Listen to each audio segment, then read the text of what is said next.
social justice become cancerous. So, why has the social justice movement grown so cancerous in the last few years? Because it actually used to be really good at first, for the first 2 weeks, and then it degenerated and got really bad, and it's only worsened in time. Well, the reason why it's grown so cancerous by now is because at the heart of it all lies a vortex of people who are traumatized and who can no longer think straight because of all the pain they're in. Now, let's take, for instance, the Me Too movement as an example. At the heart of this movement, you have people who have generally went through some pretty psychologically scarring events in their lives. Now, this isn't exactly a video on the psychology of sexual assault, but the point is, a lot of these people have been reduced into silence, into fear, into lack of self-esteem. They have been generally diminished because of what they have gone through. The abuse they've gone through has hurt them to the point of instability and of shaky mental health, because obviously that is what an onslaught of pain does. And the time it takes to get out of that mental state, the time it takes to get out of that space, this process is insanely lengthy. And when you finally muster up the strength, the inner courage, or whatever it takes to actually speak out, at this moment, what happens is that a lot of these people are ridiculed, shamed, scorned, whatever, not believed, no one believed those people. And now there's a reason for that, but again, that's not the subject of this video. The point is that it takes an incredible amount of personal resources to actually come out and talk about something you have gone through, to get some sort of validation, recognition, some sort of justice, etc., etc. But when they actually do that, they get shunned for it. Hence, all the frustration that you might see lying around in this movement. But the problem is, the more these people are not being validated, the more they're forced to repress their issues, their problems, their trauma, the consequences of the abuse, etc., etc. The more they end up, pent up may not be the correct term, but the point is that repressing something is never good for your health. It builds up in time, and then at some point it comes out and it's not pretty. Which is exactly what is going on with the fucking social justice movement. It's not pretty. So at some point when you reach a certain level and it has built up too much, you need to explode. This needs to come out in the open. It just has to. And this is why you end up with a lot of hostility, a lot of aggressivity, and you just meet people with a less than friendly attitude, to say the least. So the moment when this boils over, you end up with people like this Amber person, whoever the hell she is, who just climbs in on this wagon, decides to shun that guy, even though, as we have observed, that was done unfairly. And nobody thinks twice about it. No one really looks at it and analyzes it critically. No one tries to look at it objectively, and the reason for it is that this Me Too movement, for instance, is just a horde of trauma victims. And so when they hear that there is someone else who is also equally traumatized as they are never going to look at this person and say, no, you're a liar. They're not even going to try to think and analyze this objectively. They're just going to project and recognize this other person as a victim, and they're going to think to themselves, no, I must be their ally. I must help this person. What's important to understand here is that when you have been scarred to the point that you are just drowning in the consequences of that pain, when you're just drowning in this, you no longer think straight. You are no longer a logical being. Well, we're all, emotional beings anyway. But the point is that you just seriously surrender logic for your emotions, because at this very moment, you absolutely you require validation. And you can fucking think until you actually get that, which in itself is a perfectly logical reaction. It makes complete sense. I know I'm saying logic even though we're talking about emotions, but you get me. And now the trick is, when you see a person who will go to any length to be validated, to the point that they will send you death threats, they will harass you, just spearhead entire bullying campaigns to get you to fold and just recognize things, that is because those people are fucking desperate. They are seriously desperate for validation. Again, it is completely normal when you reach a certain stage and you do not receive what you need for healing and for your own well-being, you go slightly insane at some point, and that's completely normal. So let's say that you have a person who comes into this movement not because they truly are scarred, not because they're truly traumatized, not because they're truly a victim, but because they're just looking to take advantage of the movement. Well, no one is going to look at it and try to analyze it objectively. They're just going to think, no, this is a victim like me. Everyone in the movement is going to project their own hurt, their own lack of validation, their own frustration, their own pain. They're going to project it on that person, and they're not going to analyze this critically. They're not going to analyze it logically. They're just going to think, no, this is someone like me. I must protect them the way I wish someone would have protected me.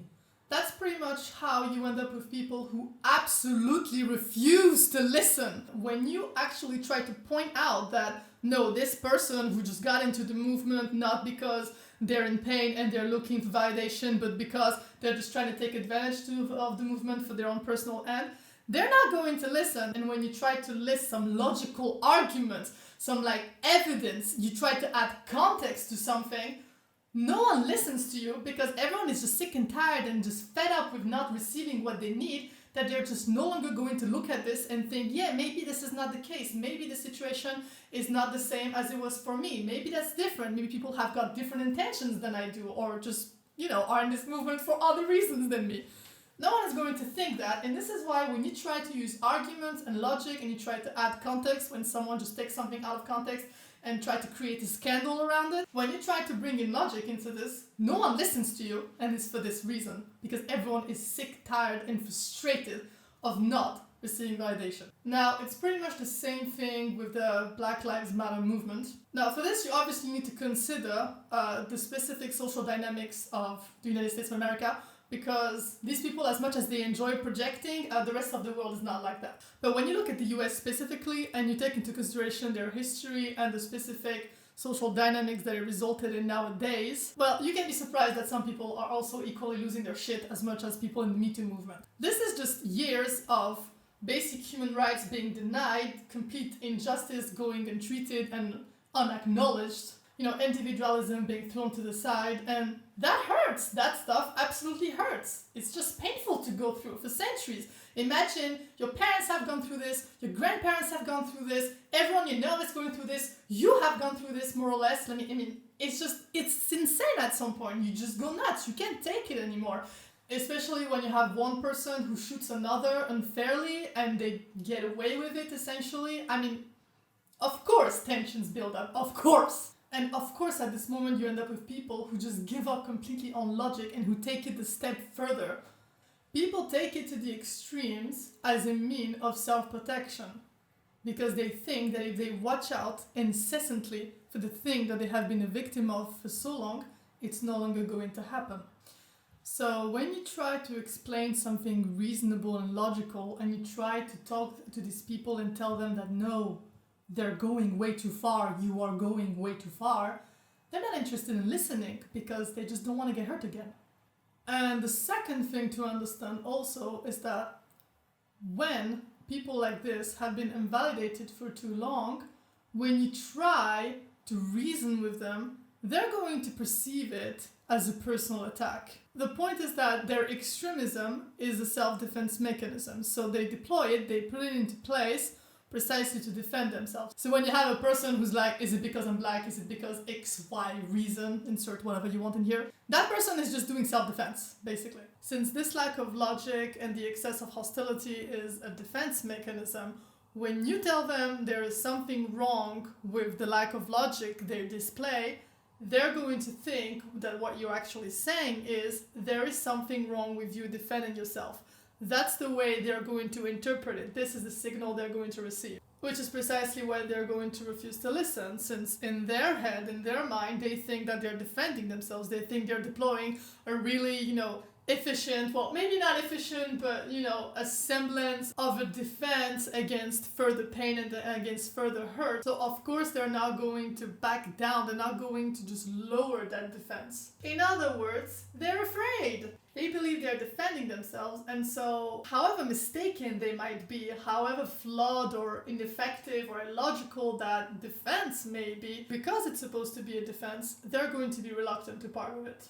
And it doesn't matter if you're right. I mean, yeah, of course you are right. If you're fed up with this social justice movement because all these people are absolutely insane, you can't even breathe or say a word without being accused of doing something bigoted or discriminatory, of course you're right, but none of these people are going to listen to you because this is several years and decades of discrimination, oppression, just general negativity that is just coming up to the surface and exploding on every one of us.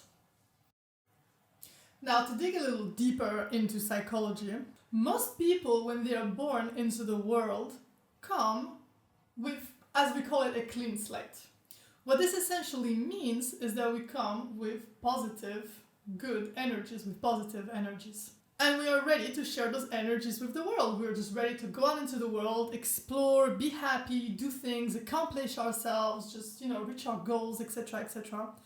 And then, for people who have been victims of extreme racism, who have been segregated, whose lives have been, whose quality of life has been impacted because racism is stopping them at every turn, etc., etc. People who are gay or bisexual or transgender, just whatever, people who are just not normally accepted by the system, when they go into the world and they try to spread their positive energy and just, share the happiness, share the love, they're met with negativity. And so giving positive energy on the outside and being met with negativity as a response, first of all, it pollutes your inner positivity. It just transforms it.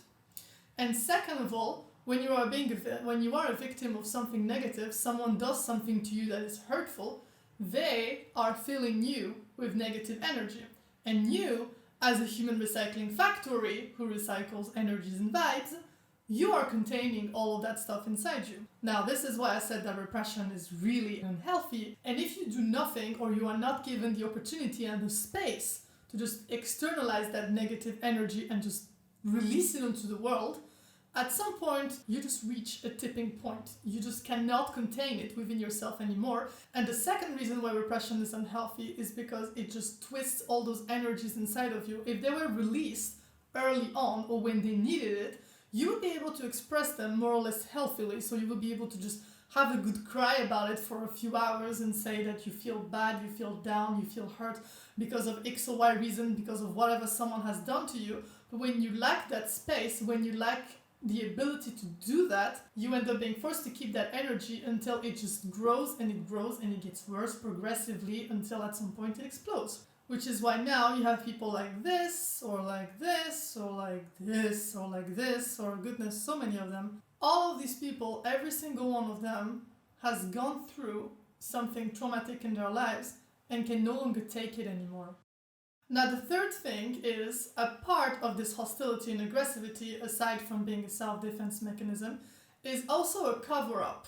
So these people are trying to cover up how bad they feel by just cloaking themselves in something that they deem empowering. A part of that is to make up for how insecure and fragile whatever they have gone through has rendered them. Now, to build up on my previous point, it goes without saying that negative energies lower you and diminish you as a person. Logic. And so when you have been a victim of something negative for several years, whatever that may be, when you are filled to the brim, to the point of explosion with negative energies, that stuff, it takes away your inner resources and you are far less healthy than you were before that.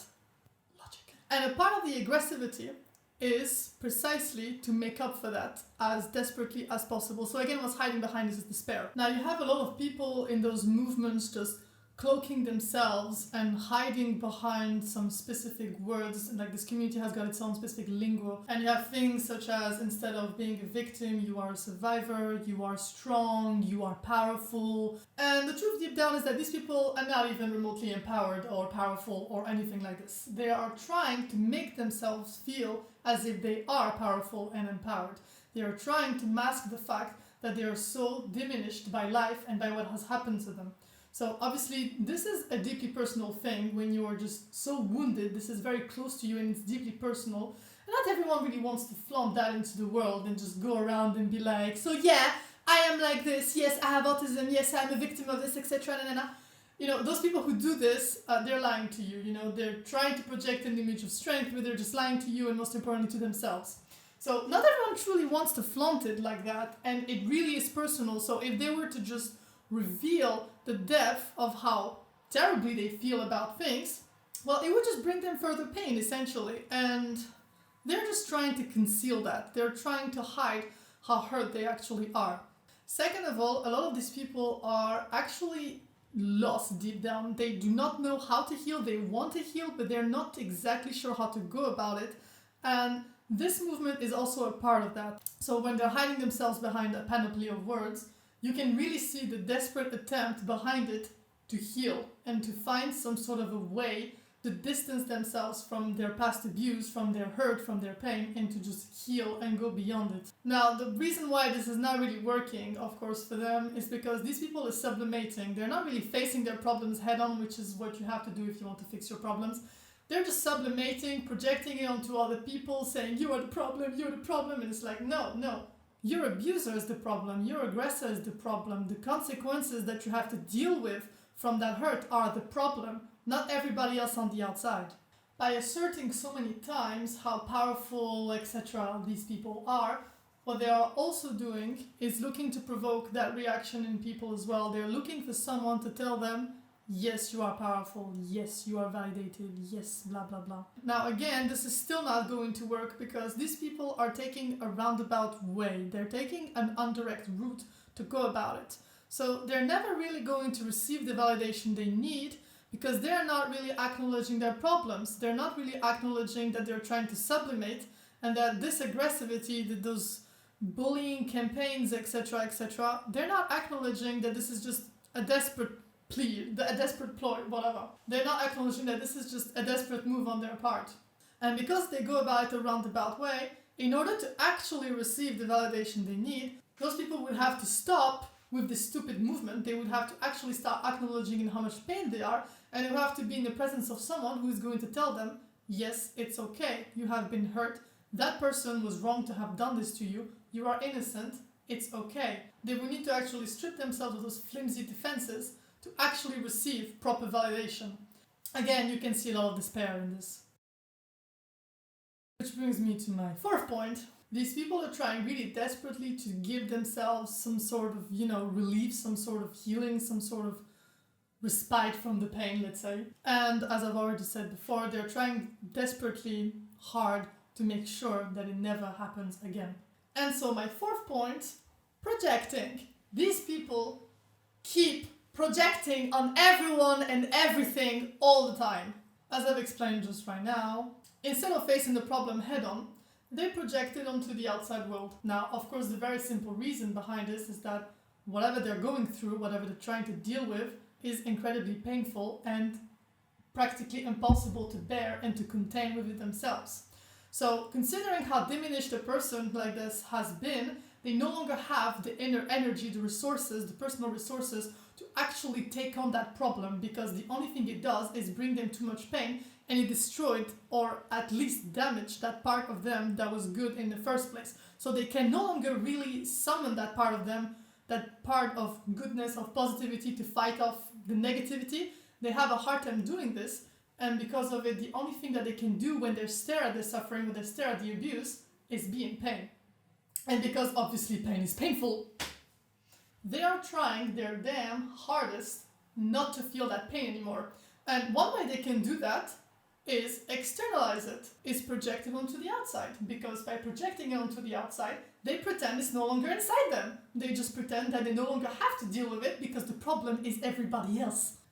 And of course, there are some people who are going to mirror past abuse, who are going to trigger a response like this because, racism is still not dead, there are still predators going around in the world, etc., etc. But the point is that by throwing that pain onto the outside and showering absolutely everyone with it, and showering everyone with its consequences by being toxic, by harassing everyone else, They essentially put the consequences of their pain onto everybody else so they do not have to deal with it themselves because, as I said, it's too bloody difficult. It's unfair because people who had no hand in your pain do not deserve to be the recipient of it. If someone hasn't done anything to you and did not hurt you, then they do not deserve to be the recipient of that pain. They don't deserve to be showered with that pain. Go shout it out at your freaking abuser and at whoever hurt you in the past, not to a bunch of strangers. And again, that stranger on the internet or in the street doesn't even need to actually do something that is truthfully hurtful for a person to just go off on them and completely lose it. Because for someone who happens to be so deeply traumatized, anything that just even remotely reminds them of that trauma is going to fucking get it. Anything that even remotely reminds them of that trauma is going to unleash the negative, the onslaught of negative reactions, of negative consequences that are contained within that person, within that traumatized individual. And so yeah, of course it's unfair, it absolutely is, because you do not deserve that. If you are a stranger and you've done nothing to anyone, you don't deserve that. You do not deserve to be the recipient of that bullshit. And you can see that these people are actually insecure within themselves because of how aggressive they are precisely. So when someone needs to hammer down everyone's head repeatedly every single day how empowered and strong they are, you can tell that something is off, because when someone actually is confident in themselves, they don't need to repeat it. They don't need to shout at the top of their lungs. It's like this no homo nonsense, how you have to assert every single day that you're not gay. When you are comfortable in something, when you are mature and confident in something, you don't need to assert it at every single moment. You assert it on occasions when someone tries to question it, and even then, it's not often necessary. But when you are not actually comfortable in something, but you are desperate to be comfortable, to be confident, you are going to repeat to yourself like a mantra that you are actually empowered, strong, you're a survivor, you're not a victim, you're powerful, in order to make yourself believe it, precisely again for the sake of healing. So when you see someone who is just absolutely yelling at the top of their lungs how much they're a strong and empowered person, and they just use a huge amount of aggressivity and hostility to promote that message, to get that message across, when you see someone like this, you can tell immediately that they're in need of healing. Because if they were as confident as they claim to be, they wouldn't need to assert it every single day at every single turn. Now, obviously that is absolutely unfair, because let's use the example of fiction and how you can no longer enjoy a piece of fiction without being called a pedophile. So now let's say that you, a person who has not been hurt that way, or who has been, but who has reacted to it differently, because not everyone has got the same reaction, so the same things. So you enjoy your fictional content in peace, and some person comes in there in the middle of it and tells you that you are an evil piece of shit, a terrible predator, enabler, a huge pedophile, you're such a bad person and you should kill yourself. Now that is obviously unfair, because some of these people are actually victims themselves, A. B. Even if they're not, it simply means that this person is able to enjoy fiction while having a measure of distance between themselves and that fictional work. And the work does not even have to be pedophilic in nature anyway, because there are some people stating that a fucking 15 years old dating a 17 years old is pedophilia. Are you people insane? So essentially it's very simple. These people are just hurt. They are just in pain. They look at this and they project. They remember their own personal experiences. They think, no, I was young one day, I was a teenager, or I still am, and this is creeping me out. This is reminding me of something I've been through, and I cannot tolerate that the rest of the world does not look like me. And the reason why these people cannot tolerate the rest of the world looking exactly like them is because of a need of alpha validation. And now the fifth reason why these people are also never going to listen to you, aside from the fact that they're trying to protect themselves, that they're traumatized, etc., is that these people are incapable of tolerating differences. I know that sounds really ironic, because all these people, they're like, yeah, I'm different because I'm not straight, I'm not neurotypical, blah, blah, blah. But the truth is, some of them have an incredibly hard time actually accepting other people's differences. They want their world to resemble them completely. They want absolutely no diversity in it, no differences, nothing that does not resemble them. And it's quite telling that sometimes you have maybe, 14 years olds, 15 years olds in the movement, but it's a little bit more alarming when there are some people who are over 20 years old, who are even in their 30s or more, and who are just as aggressive, as limited, and as close-minded as someone who is maybe 12. So there's just a lack of emotional maturity that stops you from having a more open mind, a broader mind, an ability to accept that which does not resemble you. Some of these people, they have certain beliefs, certain values, or just, a very specific, unobjective, biased, personal perception of the world. In other words, they have opinions. And because they lack the emotional maturity precisely to accept differences, they're just going to look at something that just, if someone disagrees with their opinion, if someone disagrees with their perception of the world, they're not going to tolerate it. They're just going to be like, no, I think like that, and I am right because I think like that. And if you don't think like that, you're wrong. So this is just, a lack of emotional maturity, and that's really it. Now, the second reason why someone might actually be behaving that way is, once again, because of trauma. So some people cannot stand for the world, for the outside world, for their, close and then secondary environment to look too different from them. Not because they're close-minded or they just don't have the capacity to accept differences, but because when there is something that just hits too close to home, that is just too personal to them, they're not going to have the ability to just live and let live. They're just not going to think, oh, it's okay, it's different from me. Maybe this person does not have the same scars I do. This person does not have the same past, the same experiences I do.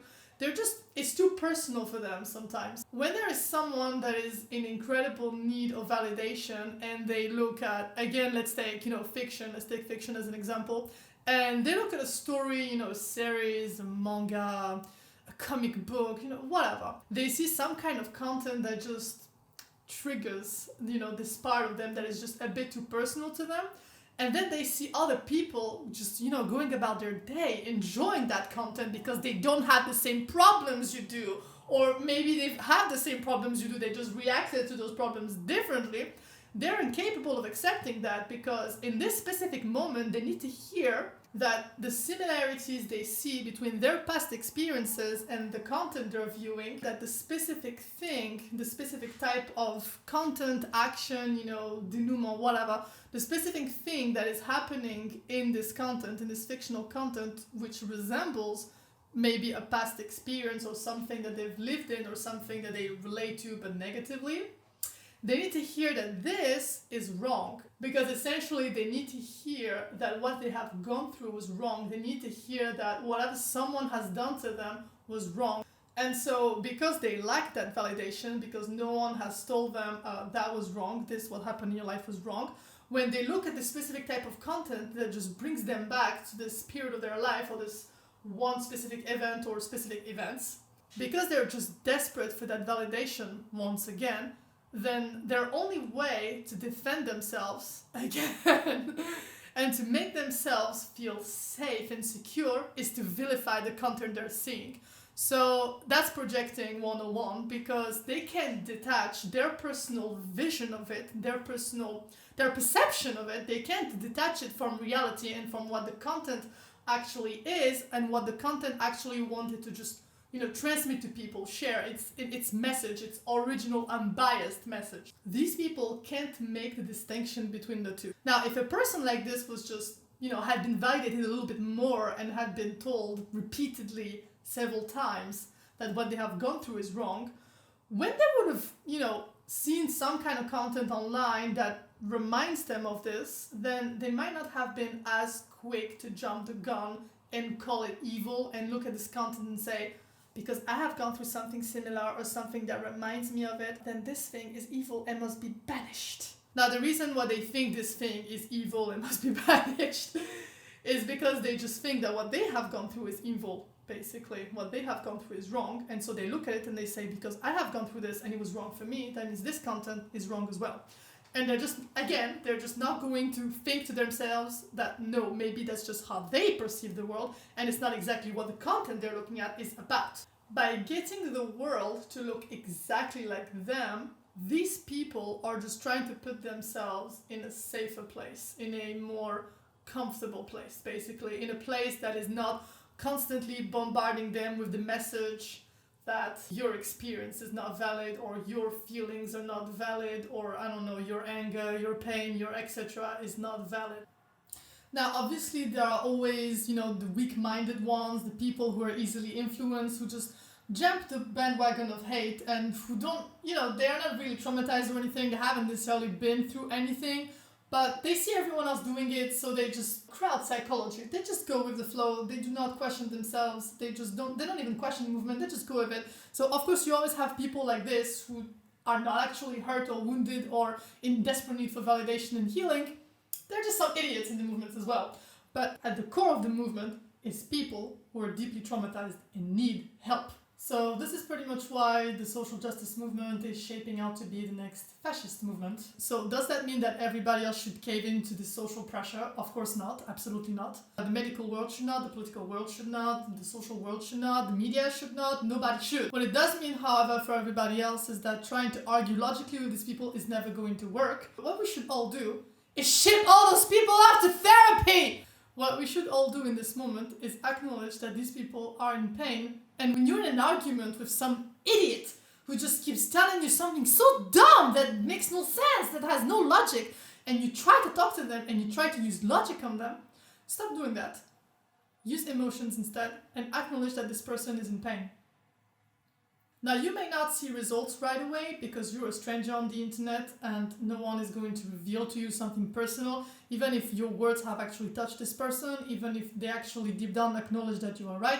They may not tell it to your face and they may continue fighting you on this. They may just still be combative anyway. But this is the course of action that I invite you to take. You may actually get better results by acknowledging people and their pain and telling them, I understand that you have been through something fucked up and now you're trying to protect yourself, you're trying to compensate, rather than just trying to keep hammering logic at them. These people are going to twist the facts to suit their narrative because they don't care. The only thing they really want is to be pitied. They do not give a shit about whether they are correct or incorrect. They just want to be right. They just want to feel as if they are right. So even if you do want to use logic, they're not going to listen to it, but if you do, accompany that with just a short paragraph of acknowledgement, basically, and just see where that goes and see where that takes you.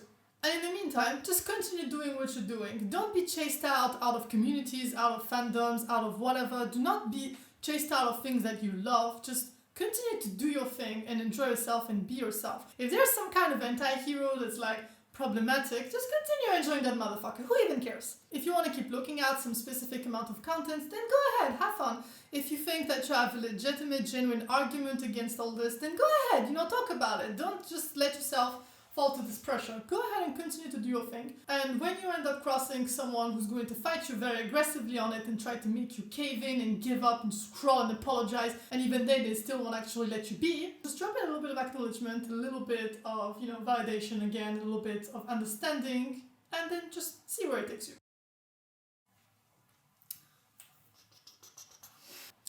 Bye.